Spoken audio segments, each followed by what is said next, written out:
ईश्वर का पत्र, भगवान और इंसान का रिश्ता। मेरे प्रिय, सुबह तुम जैसे ही सोकर उठे मैं तुम्हारे बिस्तर के पास ही खड़ा था। मुझे लगा कि तुम मुझसे कुछ बात करोगे। तुम कल या पिछले हफ्ते हुई किसी बात या घटना के लिए मुझे धन्यवाद कहोगे, लेकिन तुम फटाफट चाय पीकर तैयार होने चले गए और मेरी तरफ देखा भी नहीं। फिर मैंने सोचा कि तुम नहा के मुझे याद करोगे, पर तुम इस उधेड़-बुन में लग गए कि तुम्हें आज कौन से कपड़े पहनने हैं। फिर जब तुम जल्दी से नाश्ता कर रहे थे और अपने ऑफिस के कागज़ इकट्ठे करने के लिए घर में इधर से उधर दौड़ रहे थे, तो भी मुझे लगा कि शायद अब तुम्हें मेरा ध्यान आएगा, लेकिन ऐसा नहीं हुआ। फिर जब तुमने ऑफिस जाने के लिए ट्रेन पकड़ी तो मैं समझा कि इस खाली समय का उपयोग तुम मुझसे बातचीत करने में करोगे, पर तुमने थोड़ी देर पेपर पढ़ा और फिर खेलने लग गए अपने मोबाइल में, और मैं खड़ा का खड़ा ही रह गया।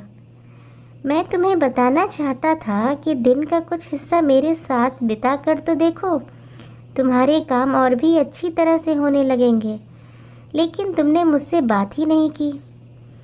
एक मौका ऐसा भी आया जब तुम बिल्कुल खाली थे और कुर्सी पर पूरे 15 मिनट यूं ही बैठे रहे, लेकिन तब भी तुम्हें मेरा ध्यान नहीं आया। दोपहर के खाने के वक्त जब तुम इधर उधर देख रहे थे, तो भी मुझे लगा कि खाना खाने से पहले तुम एक पल के लिए मेरे बारे में सोचोगे, लेकिन ऐसा नहीं हुआ। दिन का अब भी काफ़ी समय बचा था। मुझे लगा कि शायद इस बचे समय में हमारी बात हो जाएगी, लेकिन घर पहुंचने के बाद तुम रोज़मर्रा के कार्यों में व्यस्त हो गए। जब वे काम निपट गए तो तुमने टीवी खोल लिया और घंटों टीवी देखते रहे। देर रात थककर तुम बिस्तर पर आ लेटे। तुमने अपनी पत्नी, बच्चों को शुभ रात्रि कहा और चुपचाप चादर ओढ़कर सो गए। मेरा बड़ा मन था कि मैं भी तुम्हारी दिनचर्या का हिस्सा बनूं, तुम्हारे साथ कुछ वक्त बिताऊं, तुम्हारी कुछ सुनूं, तुम्हें कुछ सुनाऊं, कुछ मार्गदर्शन करूं तुम्हारा, ताकि तुम्हें समझ आए कि तुम्हें किस लिए धरती पर आए हो और किन कामों में उलझ गए। लेकिन तुम्हें समय ही नहीं मिला और मैं मन मारकर ही रह गया। मैं तुमसे बहुत प्रेम करता हूँ। हर रोज़ मैं इस बात का इंतज़ार करता हूँ कि तुम मेरा ध्यान करोगे और अपनी छोटी छोटी खुशियों के लिए मेरा धन्यवाद करोगे। पर तुम तभी आते हो जब तुम्हें कुछ चाहिए होता है। तुम जल्दी में आते हो और अपनी मांग मेरे आगे रख के चले जाते हो।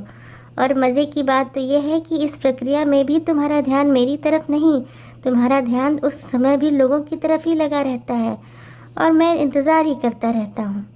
खैर, कोई बात नहीं, हो सकता है कल तुम्हें मेरी याद आए, ऐसा मुझे विश्वास है और मुझे तुम में आस्था है।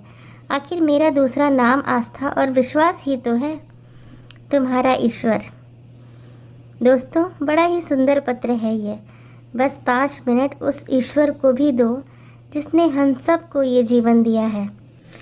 और दोस्तों, अगर ये कहानी पसंद आई तो इसे लाइक करें और चैनल को सब्सक्राइब करें। ऐसी ही अच्छी कहानियाँ सुनने के लिए प्लीज़ हमें सपोर्ट करें।